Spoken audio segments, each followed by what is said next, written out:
Oy, good morning Luzon, Visayas at Mindanao. Magandang araw po sa inyo sa lahat ng ka-coffee natin na nasa naman po kayong panig ng daily ngayon. Magandang araw po sa inyo. Nako, may drama na naman ka-coffee. Nakita niyo ito? Si Senadora Amy Marcos. Abay, masama po ang loob nito. Hindi daw po siya inimbitahan dyan sa palasyo ng Malacanang. Ang tanong dyan, kung inimbitahan ba siya, pupunta siya? Eh di ba usually sa mga gathering naman sa palasyo, hindi ba nagpupunta itong si Amy Marcos? Ngayon, big deal. Kasi nagkaroon po ng event, kasabay po ng rally ng Iglesia ni Cristo. Di ba nung isang araw, ng Lunes, nagrally ang Iglesia ni Cristo.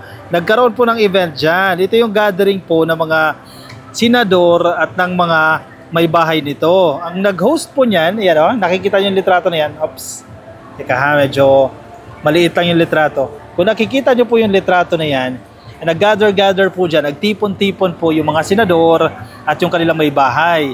May mga senador, of course, expected na natin yan na hindi pupunta. Isa po dyan si Senadora Amy Marcos. Hindi daw siya inimbitahan. Sige, dyan muna tayo. Bakit hindi siya inimbitahan?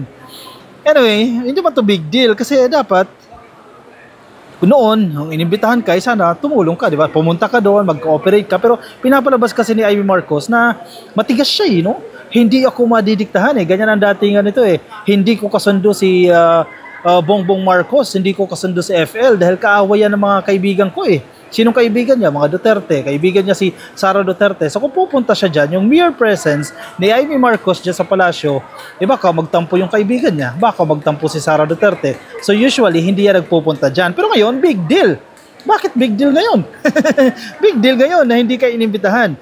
Amy Marcos, di nakatanggap ng imbitasyon para sa dinner sa bahay Pangulo. Aba, nasa balita pa yan, hindi raw nakatanggap ng imbitasyon si Senadora Amy Marcos sa ginanap na dinner ni na Pangulong Ferdinand Bongbong Marcos Jr. at First Lady Liza Araneta Marcos kasama ang ilang mga senador at mga asawa nila. Unang-una, sige, let's say inimbitahan siya, di ba? Ang tanong, pupunta ba siya? Kasi historically, kung pagbabatayan natin yung mga future events, mga previous events, hindi naman talaga nagpupunta yan. Diba? Di napapahiya ka lang. Parang sa kaibigan mo lang yan o sa bisita mo, invite ka ng invite, hindi ka pinupuntahan. So next time na magkaroon ka ng event, wag mo na padala ng imbitasyon. Diba? Sayang lang yung papel. Sayang lang yung printout. Sayang lang yung efforts. Tapos hindi rin naman pupunta. Ngayon na hindi inimbitahan, big deal sa kanya. Masama ang loob. Masama si Marcos ngayon. Masama si FL ngayon. Bakit hindi nyo inimbitahan yan? Si Amy Marcos. Sa isang Facebook post, ibinahagi ng First Lady ang larawan ng naturang dinner na ginanap sa Bahay Palasyo noong Enero 13. Makikita sa larawan ng mga senador na sina Bong Revilla, dyan din po si Francis Tolentino, si Lito Lapid, si Sherwin Gatchalian, si Raffy Tulfo, si Joel Villanueva, Mark Villar, Jinggoy Estrada, Francis Escudero, Cynthia Villar, Alan Peter Cayetano, Coco Pimentel, Juan Miguel Zubiri, Loren Ligarda at si Robin Padilla. O sino dyan yung mga kaalyado ni Digong? Marami din dyan. Pero pumunta, di ba? O sige, trabaho lang tayo. Nagpunta siya dyan. Nandiyan si Robin Padilla. Si Robin Padilla, alam naman natin yan, maka Duterte yan. Andiyan si Tolentino. Si Tolentino, gumigewang-gewang yan. Pero alam din naman natin yan na pumapabor yan sa mga Duterte. Andiyan sila Villar. Si Amy Marcos lang talaga wala. Dinner with senators and their spouses. Yan po yung caption ni First Lady Liza Araneta Marcos. Wala sa larawan sina Senator Grace Poe, si Risa Ontiveros. Si Risa minsan dumadalo yan sa mga ganyang event, pero this time wala siya. Si Bongo at si Ronald Bato de la Rosa, expected naman natin yan. Si Bongo at si Bato definitely hindi pupunta yan kasi syempre magagalit yung kanilang kampon, magagalit si Digong, magagalit si Sara Duterte, o bakit kayo nakikihalubilo dyan, di natin kakampiyan. Expected na natin yan. Samantala, sa ulat ng GMA News, itinanong muna nila ang mga senador na wala sa larawan. Ayon daw kay Senator Poe, nandoon daw siya sa dinner pero na-late lamang siya sa group picture. Kaya wala raw siya sa larawan. Late lang pala si Grace Poe. Kasi alam ko si Grace Poe, ano din yan, ka-coffee. Hindi naman yan ganyan ka-negatibo o ka-critical sa administrasyon. So late lang siya. Habang si Senador Marcos naman ay hindi raw nakatanggap ng imbitasyon ang opisina niya. Pwede ba yun? Anytime naman pwede pumunta si Amy Marcos kasi bahayan ng kapatid niya Palasyo ka-coffee, official residence ng presidente yan. And Marcos siya, di ba? Kapatid siya. So anytime pwede siyang pumunta dyan. Kaya nagtataka ako ngayon, bakit big deal ngayon na hindi siya inimbitahan? Which is, ako sa tingin ko ang honest take ko dito, tama lang na hindi siya imbitahan. Kasi previously, hindi naman siya pumupunta dyan. Ayon daw kay Senator Poe, nandoon siya. Sabi naman ni Amy Marcos, I did not attend. Office didn't receive any invite. Masama ang loob niya ngayon. Yari, sino ang nag-organize niya? No? Magalit siya sa kapatid niya. Magalit siya kay PBBM, magalit siya kay First Lady. Do, matagal na naman galit niya kay Coffee dahil kaibigan niya ni Sara Duterte. No? Hindi na nakatanggap.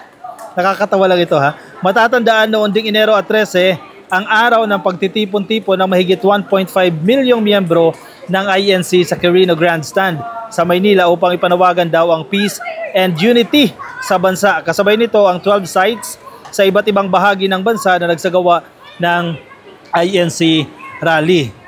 O baka naman kasi present siya, nandun siya sa Davao, di ba? Baka nandun si Amy Marcos, nakilahok siya. Ano ba? Hindi ko nakita ha. Kung nandun siya sa rally, pero si Robin Padilla alam ko nandun din.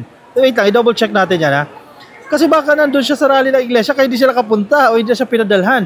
Or baka may report na nakarating sa presidente o kay First Lady Liza Araneta Marcos na pupunta doon si Amy Marcos kaya wag niyo nang imbitahan yan. Layunin din daw ng rally, peace rally daw ng Iglesia ni Cristo ang magpapaabot ng INC ng suporta sa pahayag ni Marcos o noong nakaraang taon na wag nang ituloy ang pagpapatalsik kay Duterte na sa ngayon ay nahaina na ng 3 impeachment complaints dyan po sa dyan po sa Kamara.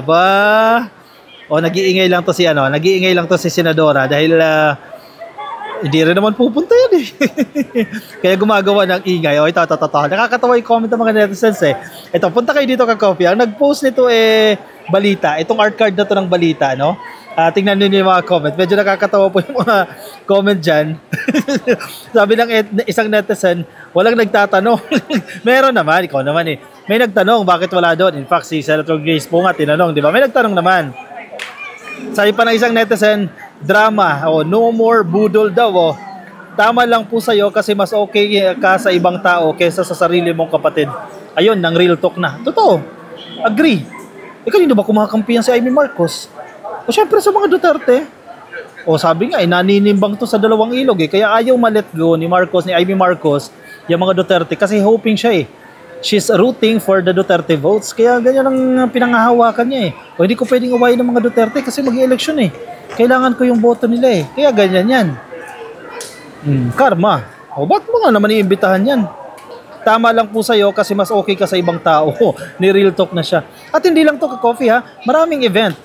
Personal events ito ka-coffee. Diyan sa Malacanang na hindi nagpupunta itong si Amy Marcos. Samantala yung mga pinsan, mga kamag-anakan, nandiyan, nag-gather, nakikiisa. Pero kung si Amy Marcos, di ba kung tutusin niya, dapat mas madalas ka dyan Dahil ikaw Marcos, at the same time, ikaw Senadora. Parang pagpapakita mo rin yan sa suporta mo. Diyan din yung nanay mo. Hindi lang yan sa mga special occasions. Usually, nawawala ito. Sabi pa na isang netizen dapat lang wala ka namang kwentang kapatid, epal ka. Galit na galit Di ka mananalo sa 2025, uy, paawa effect daw yan. Sabi pa na isang netizen, daming paikot. Di kami interesado sa buhay mo, sabi ng isang netizen. Siyempre, ayaw sa'yo. Ayan, drama, hindi na po kayo dapat imbitahan pa. Oy, ng real talk naman ito. O, drama queen, ayan, matik yan, best actress.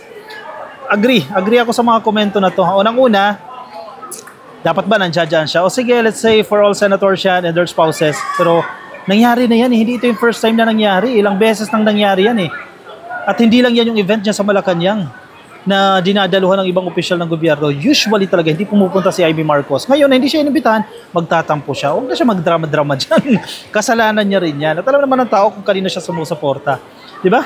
O siya, huwag na tayo magpabudol dito. I-comment po ang inyong mga opinion, reaction dyan sa ating comment section para mabasa rin po yan ng iba natin mga ka-coffee. Yung mga nasa Facebook, ka-coffee, pasuyo na lang, please like and follow. Yung mga nasa YouTube, click lang po na subscribe dyan sa baba at hit nyo na rin po yung notification icon para kayo po i-updated din sa ating mga bagong upload. Ka-coffee, since nandito tayo sa Singapore, ipakita ko na rin sa inyo ka-coffee, no? Magkaroon tayo ng 1-minute tour dito po sa, ano nga ito? Forest Garden, no?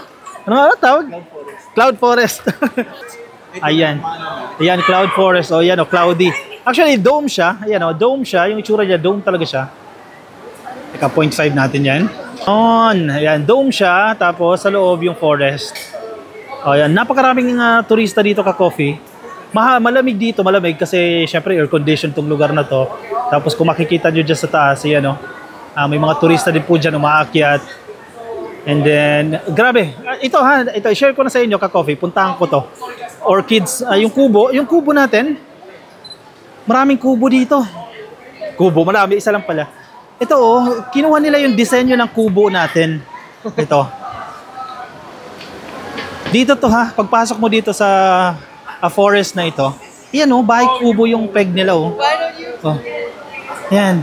Bahay kubo yung disenyo. And then yung mga orchids, napakaraming orchids dyan. Di ba? Parang bahay kubo talaga. May silid tayo, may entrada. Ang galing Very Filipino yan. Tapos iba't ibang klase ng orchids makikita mo dyan. Di ba? Ang galing. Sige. Ako yung magpapay. Baka hindi pa kayo nakalike and follow, please like and follow. Click yung subscribe. Bye-bye.